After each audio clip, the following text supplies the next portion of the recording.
va quitter le stade blessé, c'est terrible. Je crois qu'après avoir vu ça, on peut mourir tranquille.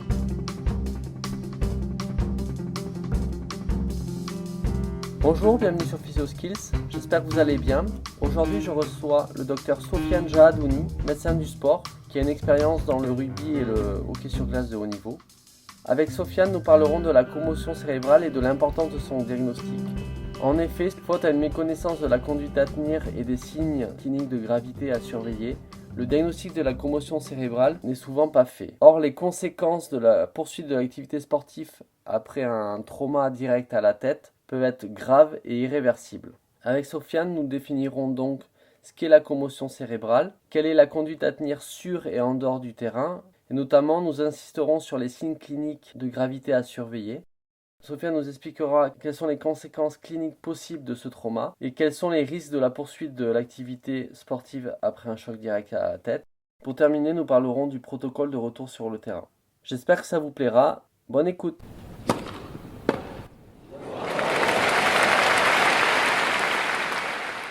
Bonjour Sofiane, merci beaucoup d'avoir répondu à mon invitation. Aujourd'hui, nous allons parler de la commotion cérébrale, mais avant tout ça, je voudrais savoir si tu pouvais te présenter. Bien sûr. Alors, je suis le docteur Sofiane Jahadouni, je suis médecin du sport. Je travaille à la clinique du Tondu à Florac. Je m'occupe à Bordeaux, ouais, à Florac. Je m'occupe de beaucoup, enfin, de sportifs essentiellement, bien sûr. Je fais de la traumatologie du sport. Je suis plusieurs équipes sur Bordeaux et notamment les hockeyeurs de Bordeaux, les boxeurs. J'ai beaucoup travaillé aussi avec le club d'Angoulême en Pro D2 en rugby et je suis encore pas mal d'équipes de la région bordelaise en rugby et puis d'autres sports et puis également un petit passage au Girondin aussi au centre de formation. Ok. Donc aujourd'hui, on va parler, comme je l'ai déjà dit, de la commotion cérébrale. Est-ce que tu pourrais nous définir ce qu'est la commotion cérébrale? La commotion cérébrale, pour moi, moi je dis que c'est un coup au cerveau entre guillemets. Ouais, c'est un choc au cerveau qui va entraîner un changement local, on va dire, dans le cerveau et qui peut entraîner des symptômes. Je compare souvent ça à la béquille, en fait, un peu la béquille qu'on peut avoir dans le quadriceps et qui va entraîner des signes biologiques et des signes cliniques. Et un peu comme une béquille, je crois il faut savoir prendre le temps de laisser les choses se normaliser tranquillement. Donc en fait, c'est un choc dans le cerveau. Ok. Et est-ce que tu sais, au niveau du rugby, le nombre de commotions cérébrales qui ont été répertoriées chez les sportifs, enfin dans le top 14 Pro T2, le pourcentage que c'est par rapport aux pathologies, aux autres pathologies? Est-ce que c'est fréquent? Ouais, c'est fréquent. En fait, ça l'était, ça a toujours été fréquent. C'était sous-diagnostiqué. On n'y prenait pas tellement attention. Et puis, depuis quelque temps, c'est devenu un vrai enjeu au niveau du rugby notamment, et c'est vraiment le rugby qui a été moteur là-dedans, qui a beaucoup copié aussi les sports US, le football américain notamment, le hockey sur glace aussi, où là, c'était déjà bien connu, quoi. En termes de fréquence, c'est difficile à dire, je ne connais pas les statistiques. Je ne veux pas dire de bêtises, mais je crois que c'est une toutes les 1000 heures de jeu, si je me souviens bien. Mais j'en suis pas 100% sûr, par contre. D'accord. Et dans la commotion cérébrale, du coup, il y a différents stades de gravité? Alors, il existe des échelles d'évaluation qu'on fait en généralement le jour de la commotion, si c'est possible, au bord du terrain. Et puis qu'on renouvelle aussi à 48 heures parce qu'on s'est rendu compte que les symptômes pouvaient mettre 48 heures vraiment à s'installer. Et il faut être très vigilant. C'est pas parce que le joueur va bien à J0 par exemple que à J48 il va pas y avoir des symptômes. À H48 par exemple il va y avoir des symptômes. Donc il faut être très vigilant là-dessus. Je pense pas qu'il y ait de. En fait, c'est le temps qui nous donne la sévérité de la commotion. C'est très bizarre. On a des cas qui récupèrent très vite, très rapidement, alors qu'ils ont pris un KO. Et puis on a des cas qu'on n'a pas vu pendant le match ou qu'on a juste deviné, qui se plaignent un peu de maux de tête à la fin. Et au bout de 48 heures, c'est la catastrophe. Ils ont complètement perdu la mémoire, ils ont plein de symptômes. Et ceux-là vont mettre beaucoup de temps à revenir. Donc, difficile d'évaluer la gravité immédiate. Et c'est souvent le temps qui nous donne la gravité, quoi. D'accord. Et est-ce que tu peux nous expliquer de façon assez simple ce qui se passe lorsqu'il y a un choc à la tête? qu'est-ce qui fait la gravité de la commotion cérébrale? Est-ce que c'est l'importance du choc? C'est le saignement après? Qu'est-ce qui se passe en fait? Alors, ouais. En fait, ce qu'il faut comprendre, c'est que la commotion, en fait, c'est le contenu qui vient taper, enfin le contenant qui vient taper dans le contenu. Entre guillemets, la boîte, enfin la boîte crânienne est dure et le cerveau, lui, il flotte dans cette boîte crânienne et le cerveau, bah, il est mou. Et c'est le choc du cerveau contre cette boîte crânienne qui va entraîner un impact et qui va entraîner une commotion. Et c'est ça qui va créer des lésions, qui peut créer des lésions, des micro-lésions d'ailleurs qu'on voit très mal. Souvent les patients veulent faire des examens à tout prix, tout ça, et en fait, on voit pas grand-chose. Nos imageries sont pas assez puissantes pour voir ces petites micro-lésions qu'il y a dans le cerveau. Et ces petites micro-lésions, selon où elles se trouvent, elles vont entraîner des symptômes.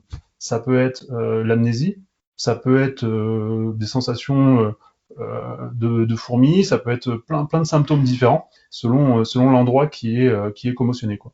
Il y a aussi des changements biologiques. On sait que pendant 7 jours, le flux sanguin dans le cerveau va être diminué, va être différent. Et justement, ce qu'on redoute, c'est pour ça qu'on demande souvent aux joueurs un arrêt de minimum 7 jours.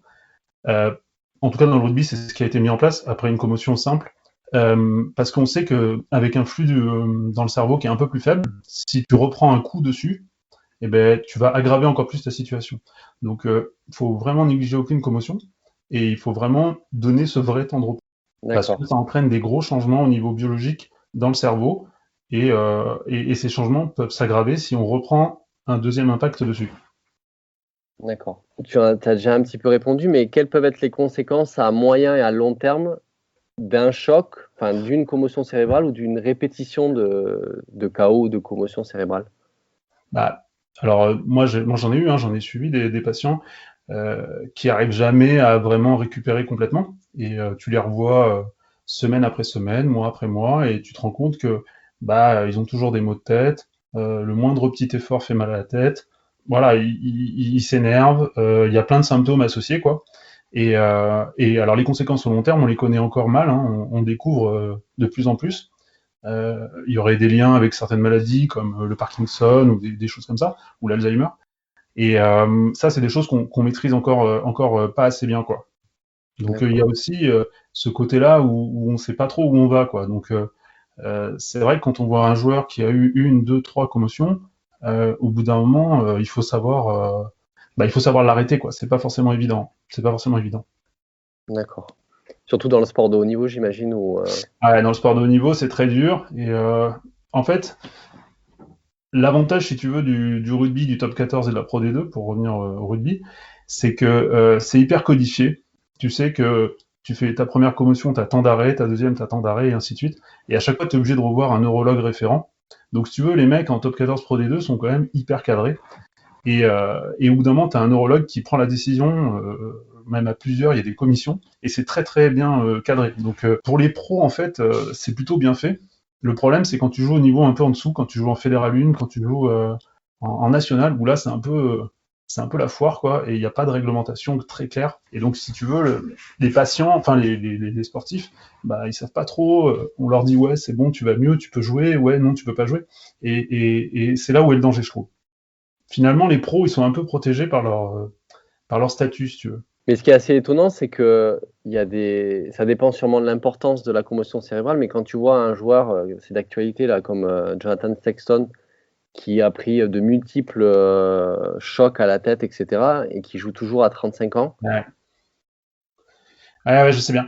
Il y a, pour rien cacher, dans le rugby actuellement, on a un niveau international. Au début, les Français, on a été un peu montrés du doigt par les Anglo-Saxons. On n'était pas forcément les plus performants. Et je pense que depuis 5 ans, on a vraiment changé. On a vraiment changé sous la pression un peu de World Rugby et des instances internationales, hein. Et maintenant, on montre un peu les autres pays du doigt, hein. Il y a effectivement, quand tu vois certains internationaux gallois ou irlandais qui reviennent alors qu'ils n'ont pas observé les délais de repos, c'est vrai que ça pose beaucoup de questions, quoi. Ça pose beaucoup de questions, ouais. Malheureusement, chaque pays fait un peu à sa sauce dans certains endroits. Après, c'est à World Rugby de taper du poing et de sanctionner ces joueurs-là. Mais c'est vrai qu'il y a des dérives, hein. Il y a des dérives. Mais voilà. Il n'y a pas de système parfait. Moi, je pense que c'est la responsabilité du médecin quand tu es au bord du terrain. c'est toi, qui dois pouvoir te regarder dans une glace après, quoi. Moi, ça m'est arrivé de sortir des mecs du terrain et ils étaient pas contents, mais aujourd'hui, ils m'en veulent pas du tout, au contraire. Donc, je crois qu'il vaut mieux prêcher par excès et tant pis, quoi. C'est pas grave, c'est pas grave. Il y a un Ce autre n'est joueur qu'un qui match, va quoi. rentrer et voilà. Et ces mecs-là, ils t'en veulent pas après, si tu veux. Donc, j'ai jamais eu de problème. J'ai eu deux gros joueurs qui ont arrêté sur commotion et je suis pas du tout fâché avec eux, et ils sont pas fâchés contre moi et au contraire on en reparle maintenant et ils sont contents de pas être allés plus loin parce que quand t'es dans ton match, t'as envie que le joueur joue, mais alors le joueur lui il a encore moins envie de sortir, donc faut vraiment prendre du recul des fois. Enfin, je sais que c'est pas évident, hein. Je te jure que quand t'es dans l'action du truc, bah, t'as envie de, voilà, tout le monde a envie de filouter, tout le monde a envie, mais au bout d'un moment, faut prendre ses responsabilités quand même, il faut savoir dire stop, quoi. Ouais. Ok. Et du coup, sur le terrain, quelle est la conduite à tenir pour quand tu arrives Alors, sur le terrain et que s'il il est au sol, quelle est la conduite à tenir? ouais, alors ça, c'est une très bonne question parce que il faut arrêter de mettre les gens en position latérale de sécurité. Je sais que ça se fait, mais il faut surtout arrêter. Il faut sortir du mythe qu'on avale sa langue. Ça aussi, il faut arrêter. C'est absolument faux. Les seuls qui avalent leur langue, c'est dans les cas d'intoxication, alcool, drogue et tout ça, mais c'est surtout pas les sportifs. Donc, si vous avez un sportif au sol qui vient de prendre un choc à la tête, il faut surtout pas le remuer et le mettre en PLS, en position latérale de sécurité, parce que si vous le manipulez comme ça, comme on le voit malheureusement, et ça, les rugbyman l'ont bien compris maintenant, ils laissent vraiment le médecin et les soigneurs agir, alors que dans d'autres sports, on voit parfois le sportif de l'autre équipe, l'adversaire, qui met tout de suite le gars en position latérale de sécurité. Et ça peut être très dangereux parce qu'il faut pas oublier que quand vous prenez un choc à la tête, il y a des chances que vous ayez aussi un choc au niveau des cervicales. Et si tu manipules un mec au niveau des cervicales, que tu le fais tourner et que tu lui aggraves une lésion des cervicales, euh, bah en fait tu peux le rendre tétraplégique ou aggraver une fracture au niveau cervical, quoi. Tu sais pas au moment où le mec se blesse s'il n'a pas une des lésions associées, quoi. Donc faut vraiment ne pas toucher aux joueurs et ça on se bat. Maintenant les joueurs en pro l'ont bien compris, mais on se bat pour que sur les terrains faut arrêter de faire la PLS, quoi. Faut arrêter. Ça met en danger s'il y a une fracture cervicale, c'est une catastrophe, quoi.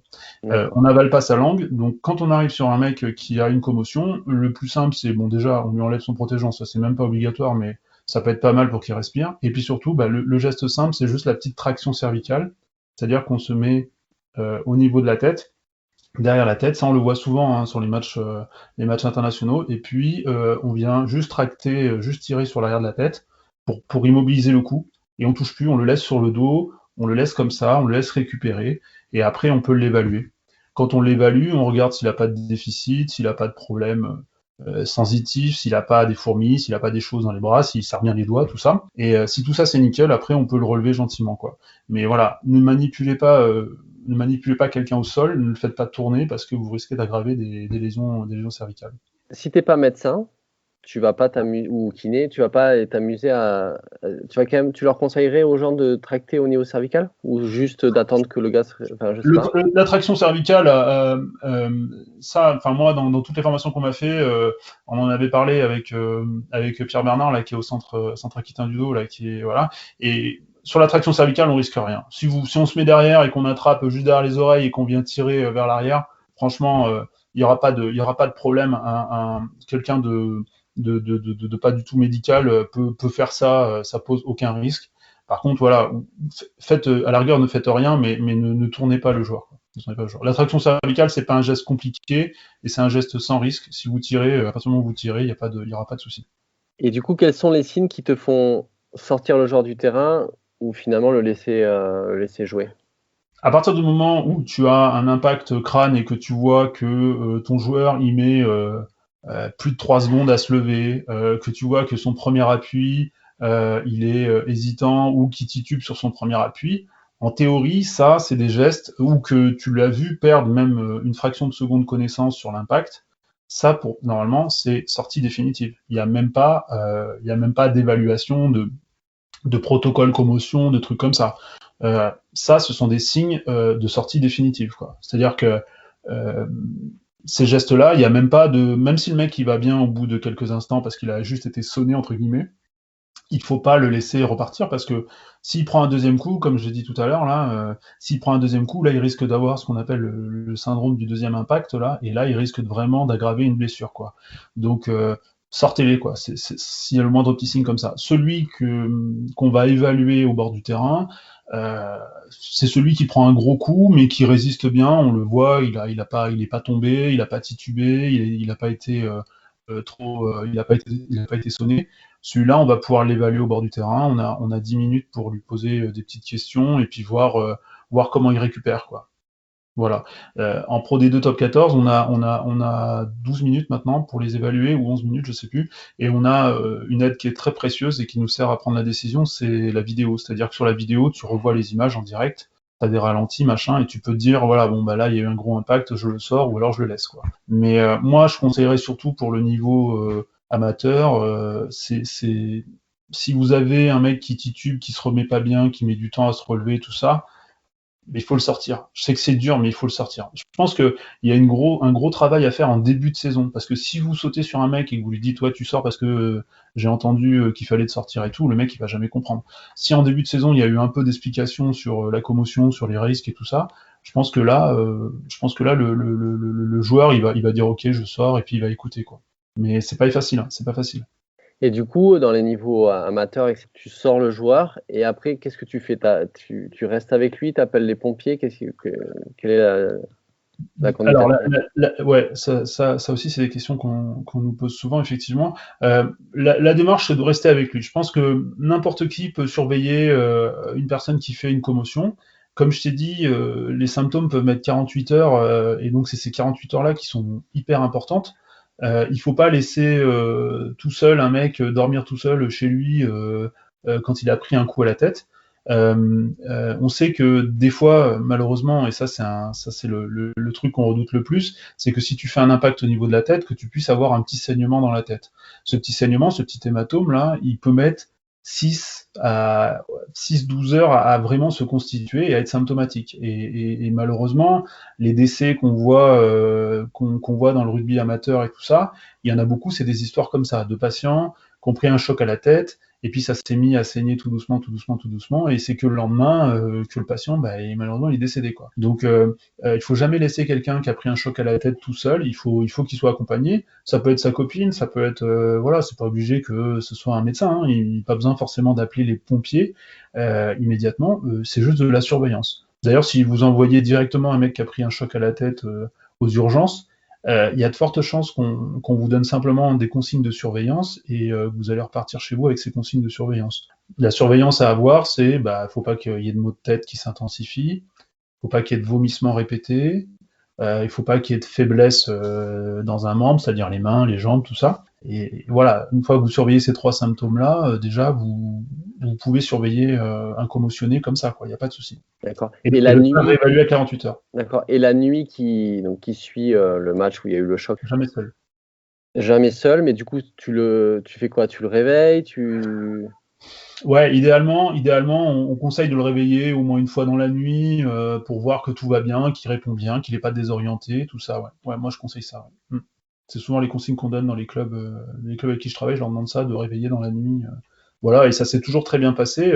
Moi, j'ai des femmes de joueurs qui ont pris en charge leurs copains et qui l'ont réveillé dans la nuit. Et puis voilà, puis moi, il n'y a eu aucun souci, quoi. Aucun souci. S'il y a le moindre doute, bien sûr, on appelle le 15 ou quoi que ce soit. Hein. Voilà. Ce qui est important et ce qui est souvent un petit peu que les gens ont du mal à appréhender, c'est, si tu veux, il y a un symptôme qui fait hyper peur à tout le monde, c'est l'amnésie. C'est-à-dire que quand le mec il prend un choc, qui se souvient de rien et que pendant 10, 15 minutes, 1 heure, 2 heures, il raconte n'importe quoi, je peux comprendre, hein, ça fait très peur, hein, mais ça, c'est le symptôme qui fait hyper peur. Ce symptôme, c'est un symptôme comme un autre. Pour moi, il est aussi grave que le mec qui se met à vomir ou qui a mal à la tête. Il faut pas paniquer par rapport à un symptôme. Il faut voir comment le patient récupère de ce symptôme, quoi. Mais Donc un gars qui après tu le sors du terrain, tu discutes avec lui, il se souvient de rien, ouais. c'est pas forcément un signe de gravité? C'est-à-dire que tu t'appelles pas forcément le 15? Non, pas forcément. Non, non, non, non. Moi, je le laisse gentiment, je le surveille, je le laisse récupérer. Souvent, franchement, le fait de faire venir pompier, machin, tout ça, ça augmente un stress chez lui parce qu'il est perdu, il enregistre plus. Et franchement, dans 95% des cas, au bout de 1 heure, 2 heures, son cerveau va se remettre à enregistrer en fait. Et là, ça va revenir petit à petit. Il se souviendra jamais des 2 heures qui se sont écoulées entre le choc et le moment où il a récupéré la mémoire, mais non, pas forcément. Franchement, vous pouvez, hein, si moi après là, je suis médecin, c'est facile de dire ça, mais si vous êtes vraiment inquiet, vous pouvez hein, appeler pompier, tout ça, mais franchement, une amnésie si vous êtes sur un match à l'extérieur et vous savez pas où sont les urgences et tout ça et machin et comment ça va s'organiser, vous pouvez très bien surveiller ce joueur-là et voir comment il évolue, quoi. Voir comment il évolue. Et donc finalement, qu'est-ce qui te fait appeler le 15? C'est le fait d'avoir plusieurs symptômes, plusieurs signes cliniques en même temps? En urgence, c'est vraiment ça serait moi, s'il y en a un, c'est la perte de connaissance qui dure avec le joueur qui a du mal à se réveiller. Voilà, c'est que ces symptômes-là finalement. C'est à partir du moment où le patient il revient à lui et voilà, moi on le surveille quoi.